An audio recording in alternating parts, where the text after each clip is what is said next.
Hello and welcome to another My Aspie video. And in a recent video where I talked about how we broke up, I touched on how socializing goes for us. Keep in mind that when that happened I didn't know he was on the spectrum. Since learned a thing or two about how autistics go with socializing. When I lived with him in those 3 years, it was so rare for us to have people over. We didn't have dinner parties with couples or anything like this. I think we had 1 or 2 gatherings at most in those 3 years. And I didn't really think much of it. I just assumed he just didn't have a whole lot of friends. But I wasn't sure exactly what was going on there. Then when we moved into my house, Birdie's singing me a song. When we moved into my house, I had friends who would pop in unannounced. Just, you know, my brother would come over with slabs of beer and we'd have an impromptu barbecue and be drinking and having a good old time. And I would organise the odd party here or there. And what I started to notice was that he would be fine during the event, all smiles, rainbows and sunshine. And then when people left, he would be agitated and talking about how shouldn't that be person ringing first and how come that we keep having these visitors and blah, blah, blah, blah, blah, blah. And so it sort of got to a point where it was a little bit sort of tricky to have visitors because it was agitating him.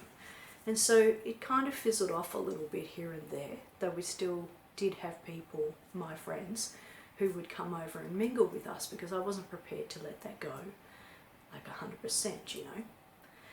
Then when we moved into the newer, bigger house, which the whole point to this new and bigger house was that it was more impressive, less embarrassing, and it had an al fresco and yada yada yada. So the whole point was that it was, you know, big enough to have people over. And it didn't work out that we had more social gatherings. When we moved into the new house, along with the housework saga, social events started to become an absolute nightmare, for lack of a better term.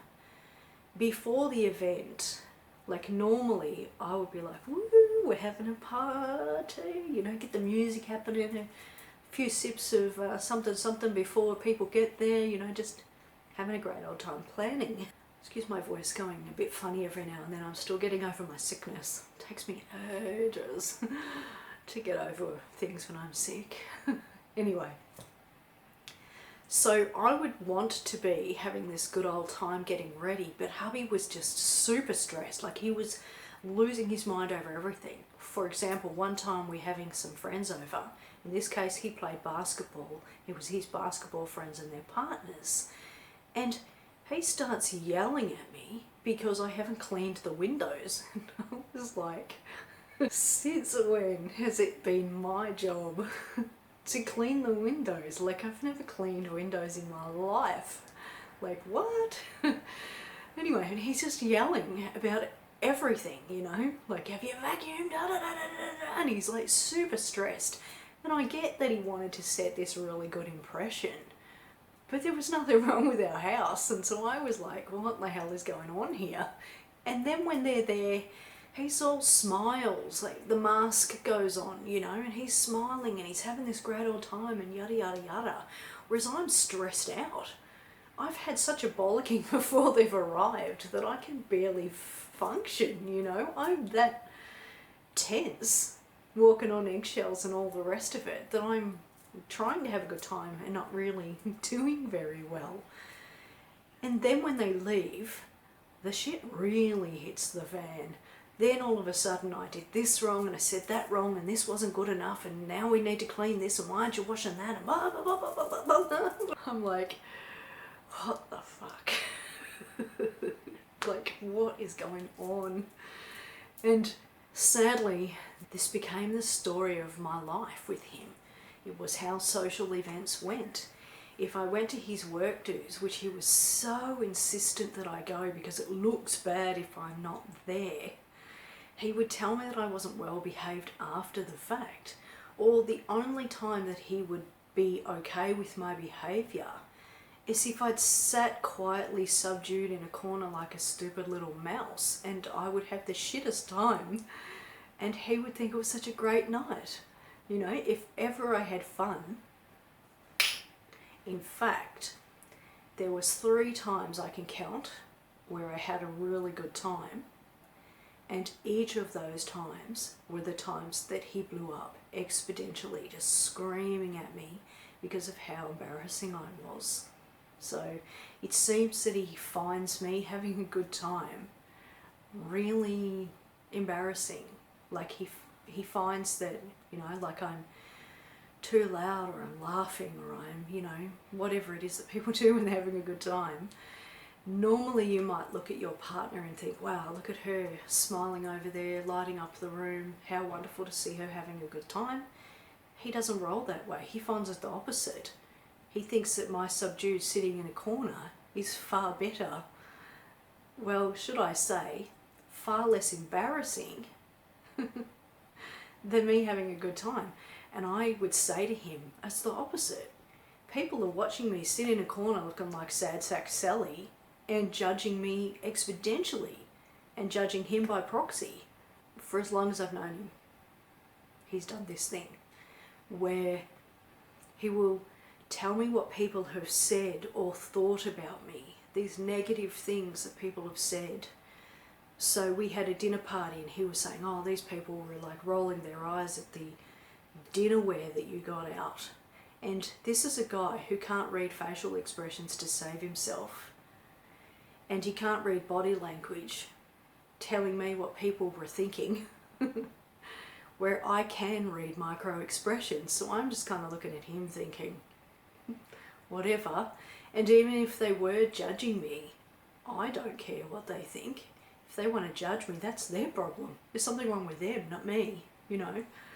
And so that became the bane of my existence, this thing where he was constantly telling me that people didn't like me. That when we went to this place, they were thinking that about me, or they'd said this about me after the fact, and da da da da da da da. And I started to get really just disheartened. I hated being around his family and friends because of that, because he was telling me they were all saying these things and telling him how much they disliked me. It wasn't until we went to one of our counsellors further down the track, which I'll get to later, where he admitted to her, not even knowing, I don't even think that he was really thinking or remembering that this had even occurred. It wasn't supposed to be a revelation. He was just talking, and he ended up mentioning to this counsellor that he had said something was said about me that wasn't. And I remember thinking, and I sat there very stony-faced, I remember thinking, that's really curious. And after that I got home and I talked to my brother about it, and he'd said to me what I was thinking. He said, maybe all of those times that he says people are saying these things about you, they're not. And I said to him, that's exactly what I've been thinking. I'm thinking that all these times he's been telling me that this person said that, or this person thinks this, or I was this, and da da da. They were all just in his head or something. And so after that I started asking people. So we went to a gathering with some friends of his at their house, and it was this big shindig, great night, you know. And some people drank a little bit and stayed over, and in the morning there was a nice little posse of us. We all sort of had this barbecue fry-up breakfast with coffee, and we sat around a table outside chatting and laughing and talking and telling stories. And people, they interrupt each other and they'll throw a comment here and there, and somebody will say something and you think, oh, that reminds me, and so you just start saying it because, you know, you'll forget if you don't. And we were all doing this, having a great old time. And as we left, he's in the car telling me that I was annoying and people hated me and I was talking over the top of them and yada yada yada yada yada. And it's not that he says that it's his opinion. He's trying to tell me that this is what the other people think as well. So I texted the host and said, sorry if I was, you know, inappropriate or out of line or whatever. And she writes back going, what? No, you were fine. And I thought, okay. And so I showed him that text message And he just kind of, you know, rolls his eyes. He's probably thinking as if she's going to tell you the truth. And another time, we'd gone to a restaurant with his brother and wife and children. And I'd said to the waitress, I want the children's meals to come out with the entree. And she brings out the entrees and no children's meals. And I was a bit miffed by that, but I don't really think much of it until later that night when we get home. And hubby starts telling me how his brother was really annoyed with me because the children's meals didn't come out with the entree. So the next time we see his brother, I just straight up asked him, were you annoyed with me because of how the meals happened? And he says, no, I was annoyed with the waitress. He said, I heard you say bring all the meals out at the same time and she didn't. And then I said, oh, because he, pointing to my husband, said you were. And my brother looks at him and then looks at me and goes, no. And I don't know if he started to click then that, you know, something's going on. But this is how it was rolling for me, this thing where he would tell me that I'm not liked, you know, and I would say to him, why do you want me to go to these events with you if I'm so bad at it? If people don't like me and I'm too loud and I'm too interrupting and I laugh too much and blah, blah, blah, blah, blah, why be so insistent that I go? And he would just say, because you're my wife and it looks bad if you're not there. And I'm like, but surely it looks worse if I go there and make a dig of myself. Like if I'm as truly as obnoxious as you're trying to tell me that I am, then wouldn't that be worse? And he didn't really have much to say about that. I mean, what can he say?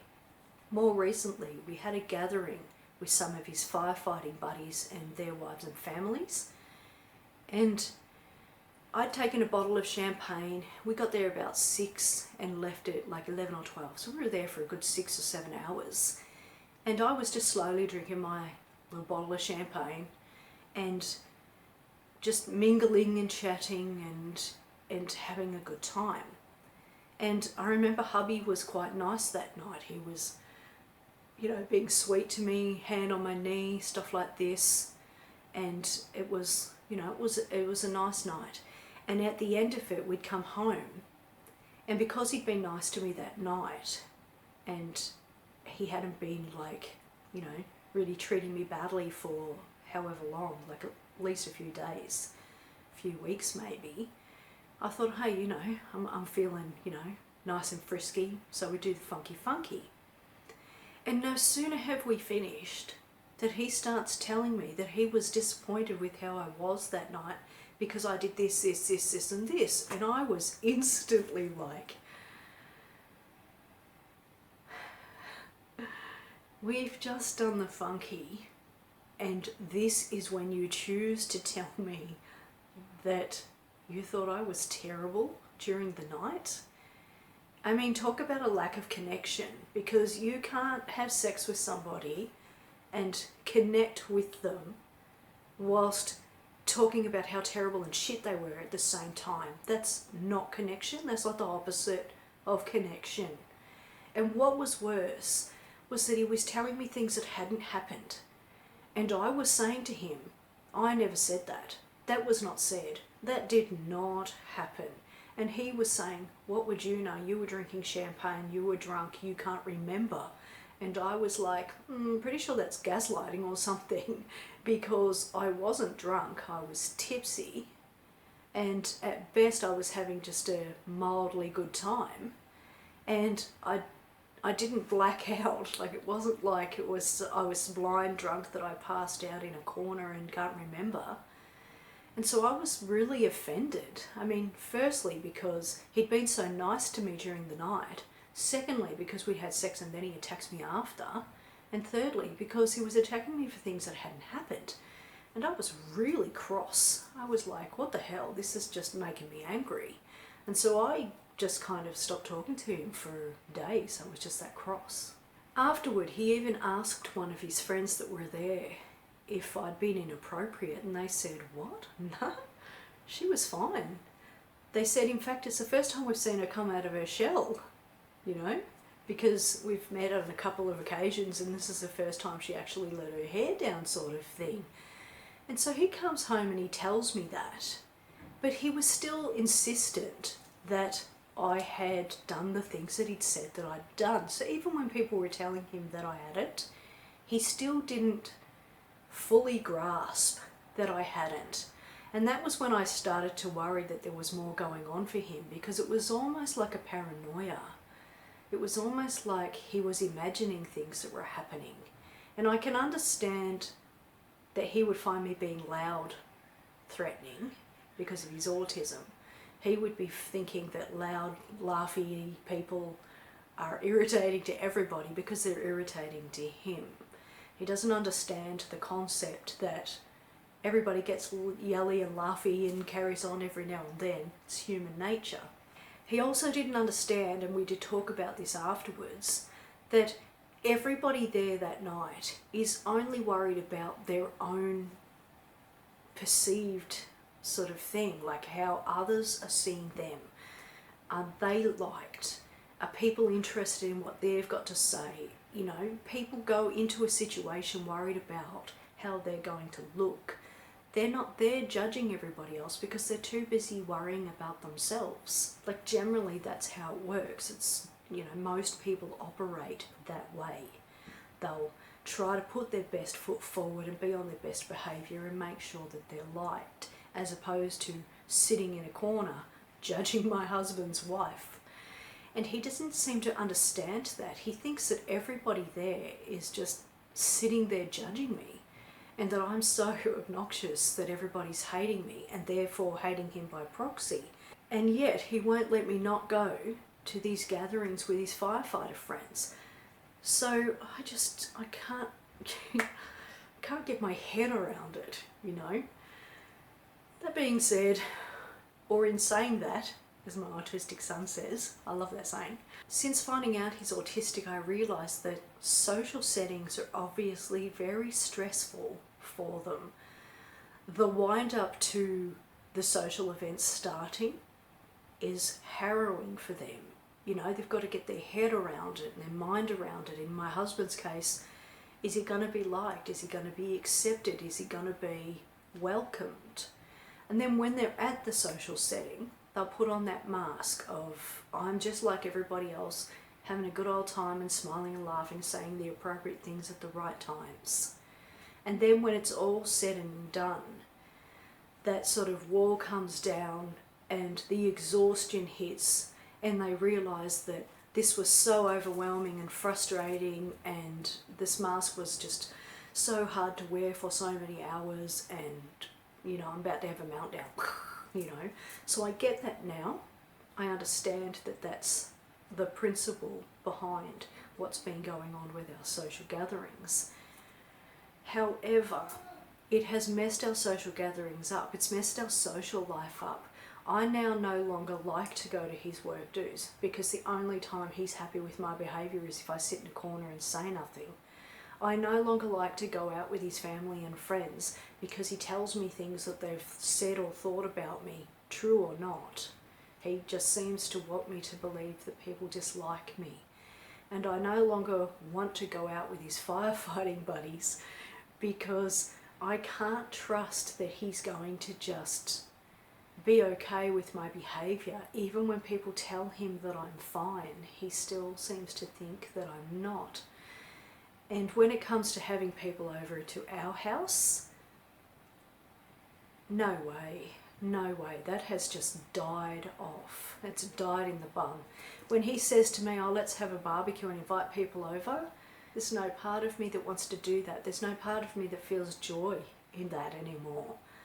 And I was having gatherings with my friends and family and such when he worked away, because that way there I could just be myself and prepare for the gathering and have a good old time. But it started to get to a point where I felt really sad and depressed because my life was such that I can only go and have these social gathering-y things when he's not around. And so I don't have that companionship or that partner who's by my side and has my back and he's smiling and laughing with me and we're having a good old time. So it got to a point where I started to find it really hard to fake a smile when people were coming over. I started to just get or be really, really down and I couldn't do it anymore. So I stopped having social events as well, even when he was gone. So it has kind of killed off our social life. And I know that a lot of people I've spoken to who are neurotypical with neurodiverse partners have said very similar things, that their social lives just die. In other cases, it might be because their husband just rambles on about their special interest and can't tell when people aren't interested, or their partner will say some sort of tactless, daggy remark that embarrasses them or is awkward or something. I don't quite have that, but in all of the cases, people have expressed that their partners will have meltdowns at the end of these gatherings, and therefore, over time, over the period of being in relationships with these people, the social lives have just died back, just slowly kind of withered away to nothing, where maybe they'll just go out now with their friends and do their own thing. So let me know in the comments below if you can relate to any of this. Are you the autistic person who struggles with social gatherings? Are you the neurotypical partner who's finding that this is how things are going for you as well? Comment below, love to hear from you, and I really thank you for taking the time to watch my video.